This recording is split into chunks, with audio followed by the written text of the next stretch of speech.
Nakakalimutan mo bang maningil sa kliyente sa dami ng ginagawa mo? May solusyon dyan. Nakakapag-deliver ka nga ng tama, nakakalimutan mo naman maningil.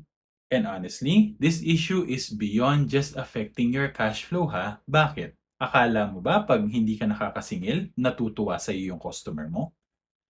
If your billing and collection process is bad, you're giving your customers the impression na napaka-inefficient ng business mo, which affects your credibility as a business. Tas, pag siningil mo ng one time, big time, magagalit yan. Kasi, binigla mo eh.